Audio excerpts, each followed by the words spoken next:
Kevin Vacher, il se trouve que vous avez étudié à la fois directement et agi dans Marseille, mais vous venez souvent à Naples, et votre thèse, c'est une sorte de comparaison entre Naples et Marseille. Qu'en est-il, s'il vous plaît? Alors moi, dans ma thèse, je travaille sur les mobilisations de quartier à Marseille et à Naples, qui revendiquent sur des questions liées aux questions de sécurité. Qui, dans leur discours, dans leurs revendications, dans les événements déclencheurs de ces mobilisations, vont réunir des habitants d'un quartier, ou parfois de plusieurs quartiers, voire à l'échelle d'une ville, vont réunir des habitants donc sur ce thème de la question de ce qu'on appelle avec des guillemets l'insécurité, qui est quelque chose qui est du coup défini et approprié par les acteurs de manière très très différente. Ça peut être la sécurité au sens d'hygiène publique, et donc de sécurité sanitaire et d'occupation de l'espace public. Ça peut être la présence de populations dites délinquantes, marginales, en général des Roms et des immigrés. Ça peut être la violence criminelle, de la criminalité organisée, qu'elle soit la Camorra napolitaine ou de la criminalité marseillaise, ou toute une série d'événements très très différents en apparence les uns des autres, et qui pour autant se réunissent à plein d'endroits. Et dans les deux villes, un des éléments qu'on peut observer, je vais en donner deux, je ne vais pas tout décrire, mais deux éléments qui sont intéressants et qui font écho avec ce qui se passe aujourd'hui d'ailleurs suite au 5 novembre. Le premier, c'est que l'une des façons de se présenter la plantation de soi de tous ces habitants mobilisés, quelle que soit précisément leur cause, va être beaucoup liée à la défense de sa ville et sa place dans la ville. De dire nous ne sommes pas ce qu'on dit de nous. De dire nous sommes des honnêtes citoyens. De dire nous avons droit donc à une forme de sécurité. De dire on dit de Marseille, on dit de Naples, moi c'est ce que j'appelle le stigmate méridional, qui est un stigmate fondamentalement basé sur la présence de populations racialement différentes, de la population majoritaire, basée sur un territoire du sud rempli d'imaginaires, et basé sur la présence de classes populaires dans toute la ville et au cœur de la ville.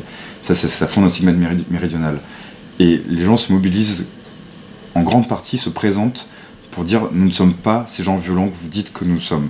Nous sommes des honnêtes gens. Et du coup, la deuxième chose, et ça on le voit du coup dans d'autres mobilisations qui sont liées à la question de la ville, parce que la question de la sécurité elle est fortement liée à la question de la ville en réalité, à l'accès qu'on a à l'espace public, et à l'image qu'on veut présenter de sa ville en tant que groupe. Donc la deuxième chose, c'est nous avons le droit à la sécurité parce que nous sommes des citoyens qui, par exemple, payons nos impôts.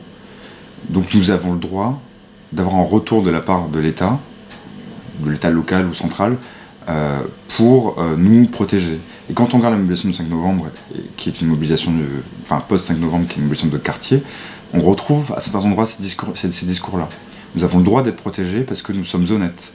Et c'est un discours qui est très intéressant parce qu'il donne l'idée qu'il y a un contrat entre citoyens et État, basé sur nous sommes honnêtes, nous payons nos impôts, nous respectons les obligations que auxquelles l'État nous oblige, donc nous réclamons en échange la sécurité. Sauf qu'évidemment, cette sécurité, elle est très différenciée, ce droit à la sécurité est très différencié, c'est toujours les classes populaires qui ont le moins accès en fait à la sécurité. Et par ailleurs, il a un discours qui est plein d'ambiguïté, et la mobilisation post-5 novembre y échappe, et de manière très extraordinaire.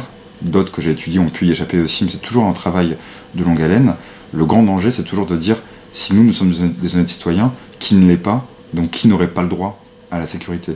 C'est le cas, par exemple, sur les questions de criminalité organisée, de dire, est-ce que vous êtes vraiment innocent ou pas? Est-ce que votre fils, votre ami, votre frère, votre sœur, qui a été tué, était vraiment innocent ou pas? Et donc, est-ce qu'il avait vraiment le droit à la sécurité ou pas?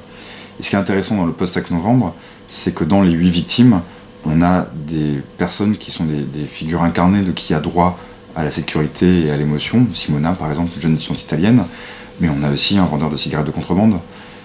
Et en fait, personne, à cet endroit-là, ne va se poser cette question-là. Personne ne va les distinguer. Et ce droit à, pour le coup, une sécurité habitative à cet endroit-là, qui est un peu différent de celle que j'étudie habituellement, il est admis par tout le monde en disant tout le monde y a le droit, quoi.